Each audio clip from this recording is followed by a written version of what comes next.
I wanted to like it more, man, I really did. I knew literally nothing about Knott's Berry Farm, which opened in 1920 and is located in Buena Park, California, before visiting LA. However, Mike from the party said I should check this place out, and considering it's not too far from Disneyland, I thought I'd make the effort and give it a chance. Take a shot in the dark and see what's cracking. To start, I had no idea how old this theme park was. Of course, it wasn't a fully operating theme park in the 1920s, but to know this has stood for so long, even before Disneyland in retrospect, is pretty cool. Speaking of, this park is actually only an around 6-mile drive from Disneyland's entrance, and there is a bus you can get from Disneyland to Knott's Berry Farm if you so choose. You can do what I did, and after my Disneyland portion of the trip was over, I stopped at Knott's Berry Farm on the way to my next location. Fun fact too, there's actually a bus that goes from downtown LA to Disneyland and back, and it's like only $2 at the time of writing. It is over 2 hours long though. So, good luck with that. Arriving via the entrance the bus from Disneyland drops you off at, you don't get much of a first impression. You walk along a long strip as cars pass you by, and then you're just at the main entrance. What are you gonna do? If you were to keep walking, however, you would then enter a small shopping and dining area that I didn't get to check out, as well as the Knott's Hotel. I didn't stay there, so no comment. There's also a water park here too, named Knott's Soak City, with 9 attractions in total and 2 places to eat. It isn't massive, but I don't believe it is priced too roughly, and is for sure meant to be in addition to your time here and not the reason you attend. Walking into the main entrance, you can see a cute small sign of the Knott's Berry Farm logo, greeted by some quite relaxing guitar music when I was there, and a preview for what I believe is the key ride in this park named Silver Bullet. A spoiler, it was closed. A shame too, as it really overpowers a portion of the park with its presence, so that was starting off on a bad foot. Doubly for me, as I was told by a few members of staff that I could film on rides, but then was told no by multiple staff members at the loading area. So, just warning you, and sadly this means I got to use other POVs. Credits will be on screen. I really did my best to try and film. I reached out to the social media and press teams months in advance, but I never heard back. Which is a shame, as I personally feel my reviews suffer as I have less footage to work with. A peek behind the curtain, watching my POVs coupled with audio logs that I make after a ride, it really jogs my memory of how I felt about the ride at the time. But near bother, as they say in Scotland, as let's get right into exploring as we enter Ghost Town. Ghost Town feels like an old western mining town, and before discussing the attractions, I must compliment the theming and the variety of stores here that you could actually think existed if this were a real place, and we were in that time period that the park's trying to create. When walking around, I spotted pretty much nothing that would have broken my immersion, apart from the typical theme park stuff like signs for showtimes, Coca-Cola, and gift shops. As I walked, I was really impressed with the signing and attention to detail around the land. But then I noticed a woman talking to someone inside of a building. There was a dude inside the blacksmith building just making horseshoes that you could then buy. Not only that, in a nearby horse stable, there were horses you could see and interact with if you so wanted. And there was a handler taking care of the horse. This helped me think more about what I had just walked through. I noticed a sheriff's office, town theatre, and an empty cage big enough for someone. And I wondered what other actors and staff normally inhabit this part of the park. Just these few touches helped make this rather empty land feel so damn alive, and I'm willing to bet when everyone is out in full force, this place is a wonderful part of the park to be in. In a rare case, in retrospect, it's a shame I didn't come on a busy day. I don't regret it though, spoilers, but I did leave after I think 3 or 4 hours, but more on that later. Backing up to an attraction, past a tiny queue sign, we have GhostRider. Someone was in the queue, no idea why and what they added, but he was talking to everyone, so I am assuming it's just theming that perhaps went over my noggin. Not really any theming in the queue, so let's go. GhostRider is a massive wooden roller coaster. It's rough, it's loud, it's bombastic, and it is an incredible way to start your day. You don't get much of a view from the outside from memory. You see like a corner and the lift hill. Most of the track layout is actually not in the park itself, but backstage. I like this.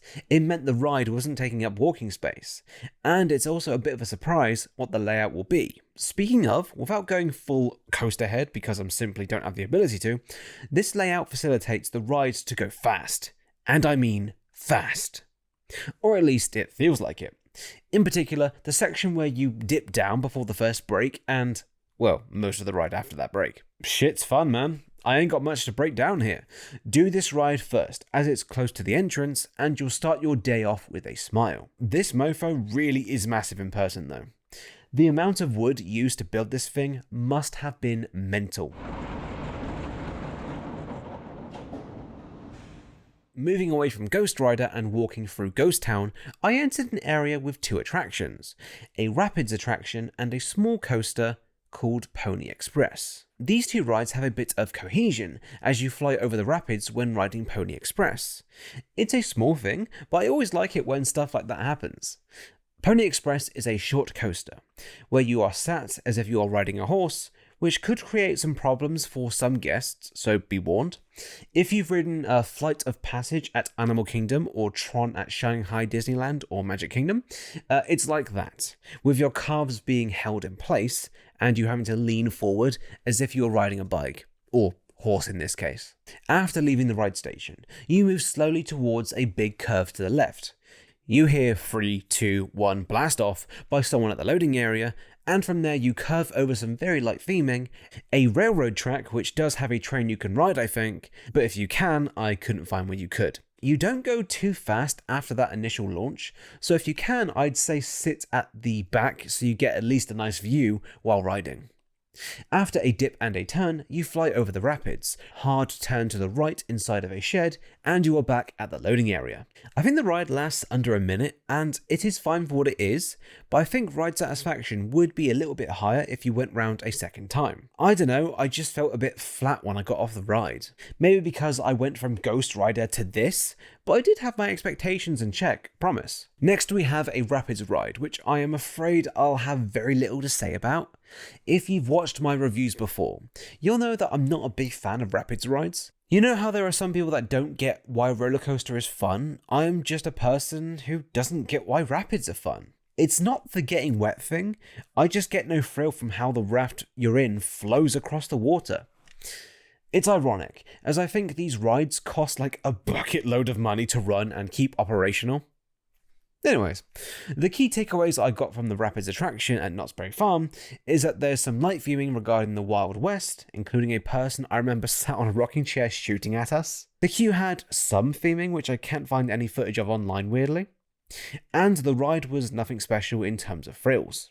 Truthfully, I should just ride the Rapids rides at Universal Singapore, and if I don't care for that, I just don't like Rapids rides. And if I did enjoy that ride, I would love to know why. I'm sorry I can't talk about this one much. I work with what I've got.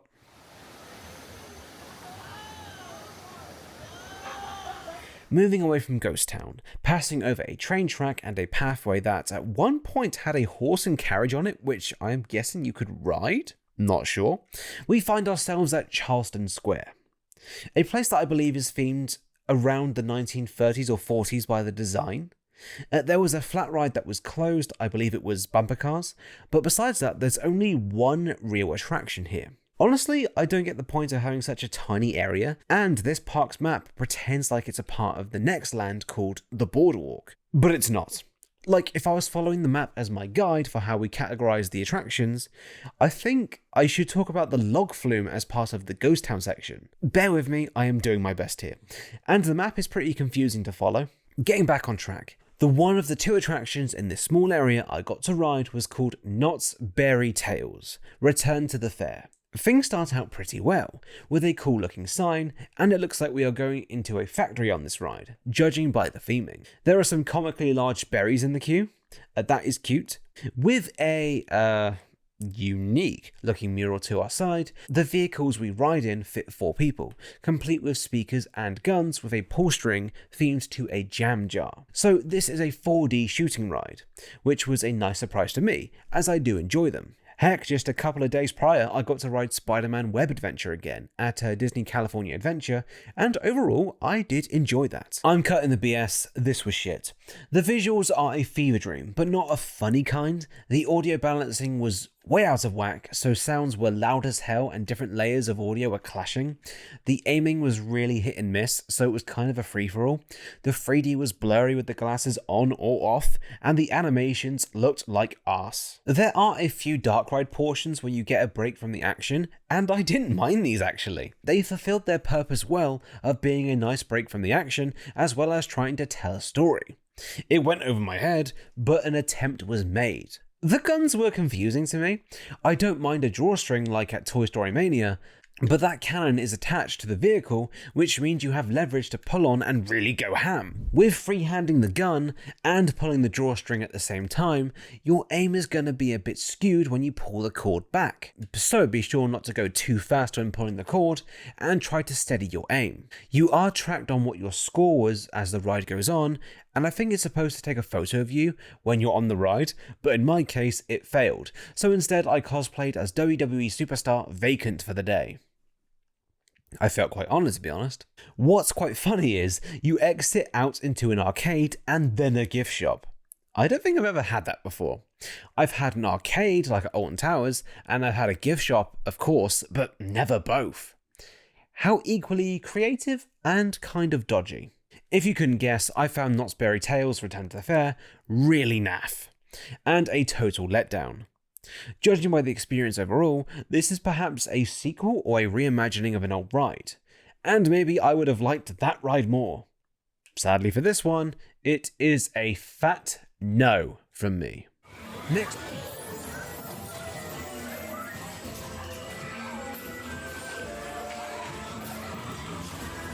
Next we have the Boardwalk. This land is extremely lacking in theming, but instead has a relaxed atmosphere where there are rides dotted everywhere. From flat rides to smaller roller coasters to big ass roller coasters, and even multiple ways to view the theme park from a high point. This land has it all. It felt like all the budget went to just packing in as many things as they could into this land, and I am perfectly fine with that.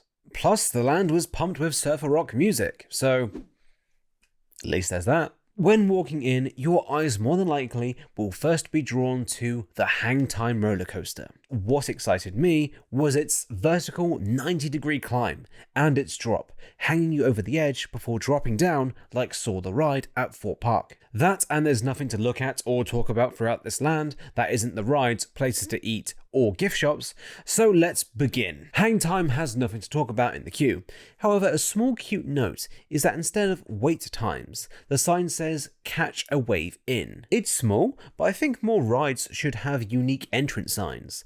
Shit like, your doom begins in, round 1 in, enter the new world in.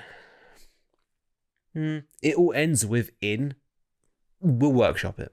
Passing through a nothing queue, at this point I'll just mention if there is a queue to stop repetition.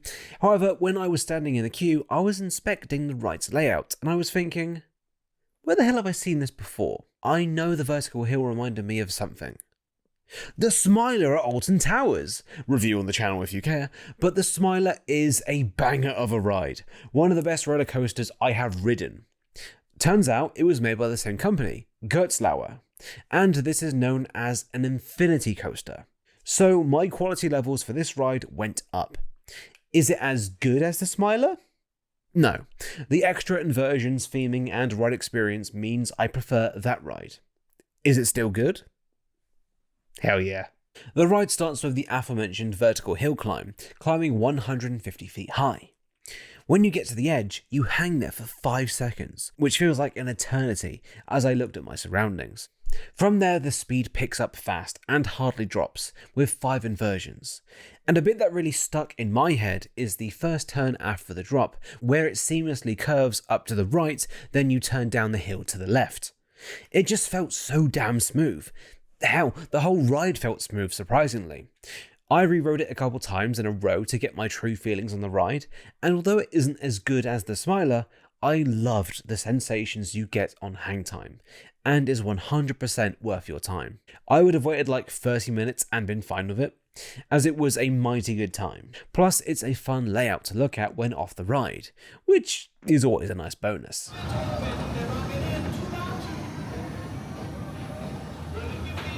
Getting off the ride, you are directly in front of the Boardwalk Pier, which has a small body of water to emulate a pier, and on top of that, there's 2 flat rides. Ironically, both of them spin. I don't know why that's so ironic, but I'm not rewriting this bit.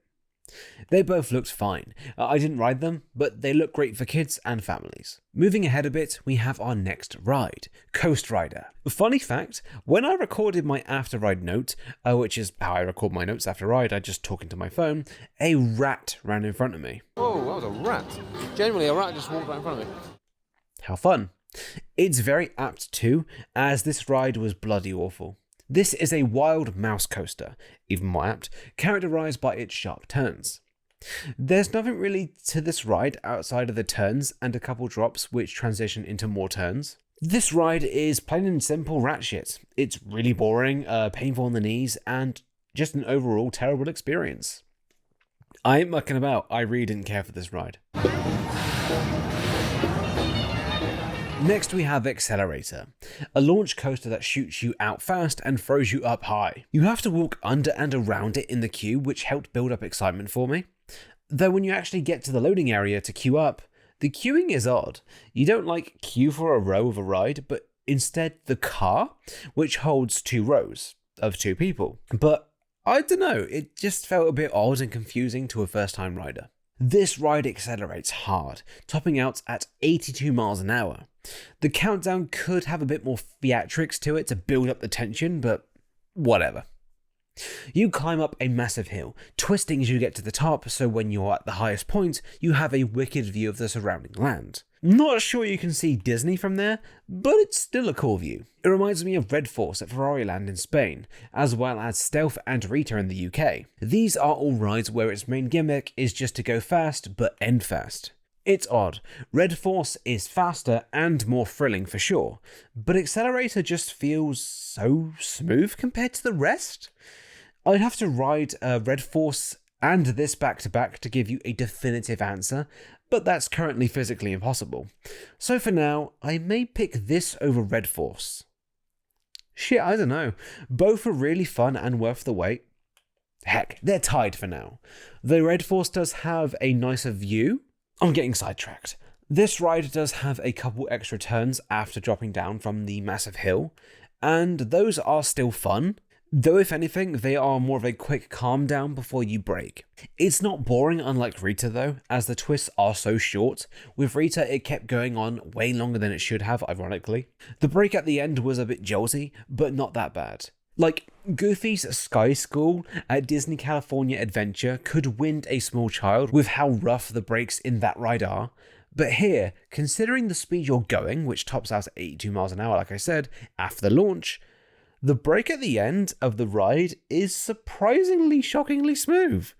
Mighty impressed.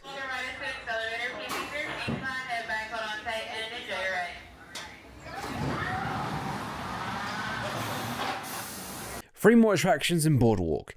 I wasn't kidding when I said this area is packed. There's a flat ride where you spin around, I believe, while standing and you question your life choices. And there's 2 ways to go high up and get a nice view. There's a sky tower that slowly spins and moves up equally slowly so you can view not much, as the surrounding area looks a bit boring. But it's the thought that counts. The wait was a bit too long for my liking, so I passed it on this occasion, and instead checked out the Supreme Scream Drop Tower, which for some reason was sponsored by Toyota. I don't get the thematic theming for this choice. Do Toyotas go so fast they make you scream, or do they crash to the ground so fast you won't feel the pain? I don't know. It is your typical drop tower ride. I got no comments, it did nothing new I hadn't seen before, but it was a nice diversion. The boardwalk may be unthemed as heck, but I don't think it's too much of a problem as the attractions do the heavy lifting and make the land still a fun, relaxed place to visit. At the end of the boardwalk and the pathway to one of the key attractions, the log flume, was some carnival games, but not too many, so I won't complain too much. Also next to them looked to be a theatre. It wasn't open when I was there, but instead Snoopy and someone I can't remember the name of from Charlie Brown were doing meet and greets. So that's cool, I guess. I hope they were cool in those suits. I think it was 40 degrees centigrade the day I was there, so it must have been torture in those things.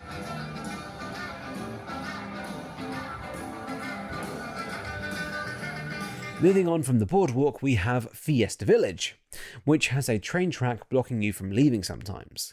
The train does pass by, but also a horse and carriage can come on by. How nifty. I found out from my research that, spoilers, the train ride actually houses a small show on board. It looks campy as all hell, and I am gutted I didn't get to try it. Entering Fiesta Village and crossing over the tracks and path, we see a stretch of shops, as well as a variety of flat rides to our left. To be fair, this small bit is a perfect area for families. To our right, we see a pyramid, Silver Bullet, a roller coaster, a cool flat ride I have seen before at Fort Park, and a shaded seating area. It is a shame Silver Bullet was closed. It really has a big presence throughout this land.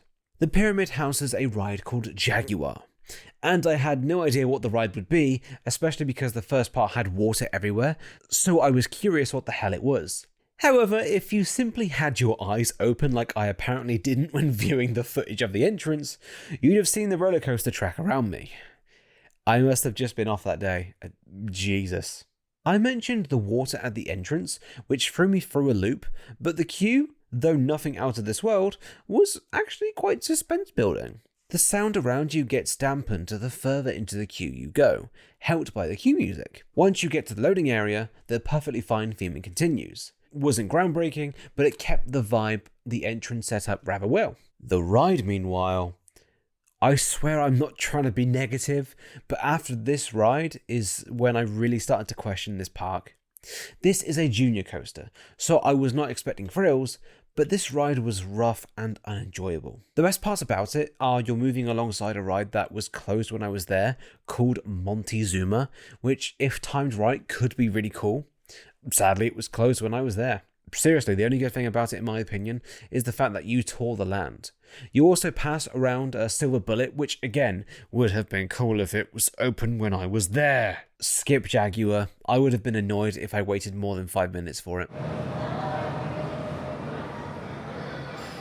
The area around Jaguar, back where the flat rides were, was really made for families, and is actually the most put together part of this land.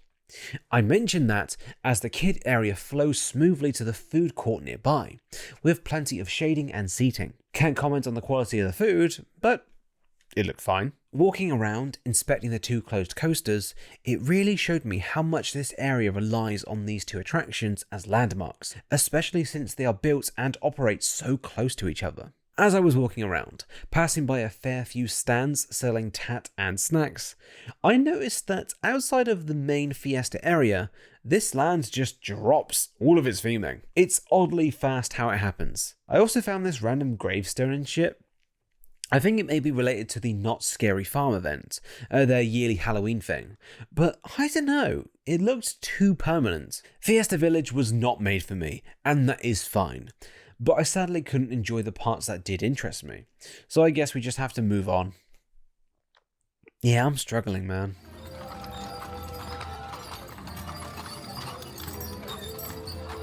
Although I mentioned Snoopy earlier doing a meet and greet, I had no idea that Snoopy had his own land. I entered this land, Camp Snoopy, through the first entrance as you walk into the park, so we'll be going from there. As you walk in, you're actually greeted by a surprisingly big roller coaster for a kids' land, Sierra Sidewinder. There is a smaller coaster for younger kids a short walk away, but considering this is the first one you see when entering the land, I guess they are prouder of this ride? I don't know. 2 notes, both about signs. I'm a really fun guy. I love the sign for this ride, not just because of its wooden finish, but the actual design is really pleasing to the eye, and I would have gotten a shirt with this on it if I could find it. Second, I finally took a second to look at a safety sign when I was walking into this ride, and I commented on Alton Towers and Fort Park doing sensory warnings, covering a variety of aspects that people may appreciate a warning for, such as how loud the ride will be. Knott's Berry Farm has all the standard stuff you'd expect. as well as a plain blanket. Here is how thrilling the ride will be out of 5. The only thing I have to mention from the queue is that there were TVs in the line, but instead of showing things relevant to the ride or theme park, such as Charlie Brown cartoons for example, instead I was getting an advert for an iced drink. Bit scummy that. Six Flags Magic Mountains had TVs too, but instead they had trivia and Looney Tunes cartoons showing. Poor form, man. This ride looks really cool in the queue. Although it didn't look fast, the spinning looked like a fun gimmick, plus the spinning looked really smooth as opposed to other spinner rides I have been on. This ride is a tough one to recount via videos, since the ride spins and as such it's tough to remember this ride's layout and the vibe since it's different every time, at least I believe it is. However, it was actually really fun and smooth. Perhaps my expectations were set low, but I had a good time with this ride. Bits that stand out to me are that you circle around a hot air balloon flat ride, and there's quite a long and fast left turn you do around the midpoint of the ride that was pretty damn thrilling. This ride was smooth, pretty blooming good, and I would have ridden it again if I had the energy to do so. I'd say don't skip this one. If you have a kid that doesn't want to go on this ride, do what my dad did when I was younger if I was scared of a ride, and just say it's not as fast as he thought. And then after I screamed and he laughed, you'll have an everlasting memory like me. No trauma, I swear.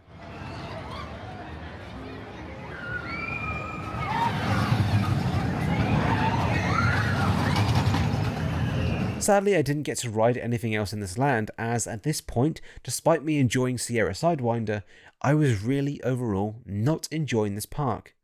I still had a couple heavy hitters to go, but I was getting more and more disappointed. However, Camp Snoopy is a rather wonderfully themed land. I am 100% not the target demographic, but walking around the land was really nice. There was a cute picnic area, a rocky cave, and a waterfall area that was pleasing to the eye that you can actually explore. A wide variety of flat rides that are perfect for kids and suit the land really well too.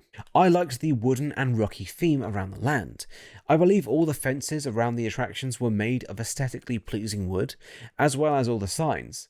I repeat, this was not for me, but if I was like 6, I bet I would really dig this land. Nothing looked like it would rock your kid's tiny little mind, but it will keep them occupied while you take a break and rest that tiny little mind of yours. We've got 2 more attractions to talk about, Timber Mountain Log Ride and the Calico Mine Ride. I'm talking about these rides now, as if you look at the map, they're kind of just on their own with no theming around them, and the surrounding area, such as the Summer Night Stage, is just kind of there. Perhaps these rides are so good that they can stand together and make up for the lack of theming. I don't know yet. I forgot. I got to review my footage and write this section I'm about to read. So I got no clue yet. Let's start with the Calico Mine Ride, as I remember this being mentioned as something I had to try. Located on its lonesome, the first impression is pretty cool, with a rocky mountain behind the sign, even if the extended queue is just kind of there. To its respect, the queue is pretty dang small with nothing to talk about. So, to sum it up quickly, although I didn't enjoy it, I highly respect this ride. Let us discuss. Calico Mine Ride has you sat on a working train, going through the underground tunnels of a working gold mine. I did my best to pay attention to the voiceovers and narration, but sadly on my train there was a bunch of teenage girls laughing the entire time. It was either at the attraction or at me. But I don't know. I don't see how holding a gimbal camera in public could draw any attention to me. It's a story that didn't really have any weight to it, but I don't think that's the point. The point is, as a rider, to admire the views as you pass by. A shed load of animatronics fill this land, and although they don't move much, I do wonder if that's meant to have some kind of charm to it. I say that, as this ride was refurbished back in 2014, with the original opening being in 1960, and if they wanted fancier animatronics, they could have done so. So I believe this ride is meant to feel classic, you know? What holds up, classic or not, is the reveals. A few times you will see wide open spaces with workers dotted about a vast cave. I don't know if there's any trickery at play in terms of depth perception, but I don't really care. Shit's impressive. There's a moment I remember really well where the train stops and the narrator tells you to look at that. And that in question being a mine of some kind? I don't know. A music sting plays, then we just move on. I remember it so much because I audibly, on instinct, went, well, okay then. I am probably knocking this way harder than I should, as there's probably a lot of theme park history here. But as someone who knows nothing about the park, I didn't really get that vibe at the time. But like I have mentioned, some aspects even today are quite impressive, especially on a first ride. It is for sure worth a shot, as you will be impressed by how big the ride actually is once you're in it. Like, I wonder how far down you go, and if there's an emergency, how you would get out. Or maybe you don't get out at all, and it's just plain old theme park trickery. I'll let the magic live on and not Google that. Take a look at that. My, what a beautiful sight, I tell you. Finally, we have the Timber Mountain Log Ride. I won't lie, this and Calico Mine Ride aren't very creative names, are they? Before people ask, GHAMVs stands for Guitar Hero Anime Music Videos. But to contrast with Calico Mine Ride, yeah, I like this. According to a YouTube comment, this ride originally opened up in the summer of 1969, and of course it has been refurbished since then, but this ride felt more classic to me than the mine ride, while still being an entertaining experience. This starts with the cue, an appropriate yeehaw as music plays as you walk around the mountain you will soon be climbing. Walking past a waterfall and getting a view of what's to come while in the queue made me pretty darn excited to ride. The ride on the outside of the queue is also good to look at. The consistent wooden and rocky nature of the theming is very pleasing to the eye. I also noticed while waiting that this ride is bloody efficient. It didn't feel like it in the loading area, but seeing log after log coming down the waterfall was impressive to see, so respect to the staff for that. The ride is oddly calming in a weird way, like there's attempts at thrilling scenes and small drops before the big final drop, but I found it a smooth, enjoyable ride. The ride features plenty of animatronics throughout, both outdoor and in dark ride portions. You're basically scaling up and down a mountain that's being mined and deforested, it looks like, culminating in the use of dynamite, which results in your big drop. Music throughout the ride continued the appropriate theme that the queue evoked. The dark ride portions are pretty impressive, with good sets, dynamic enough actions to be eye-catching, and we pass through areas with enough variety so that they never become boring. Like I said, elements of the ride attempt to be thrilling, such as going through a forest with wild animals during one section, but my point still stands. Overall, I found this ride kind of relaxing. One note, a plus or minus depending on who you are, I didn't get very wet at all.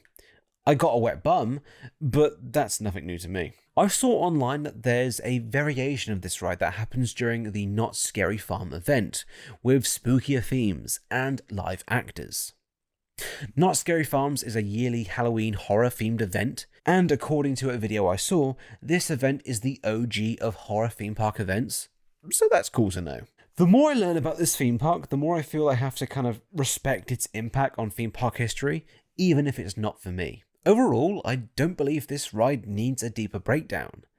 It's good, one of the better log flumes I have ridden in terms of on-ride feel and experience. If you could only ride a few rides on the day you arrive, I would say try and have this near the top of your list. I would have ridden it again if I really wanted to.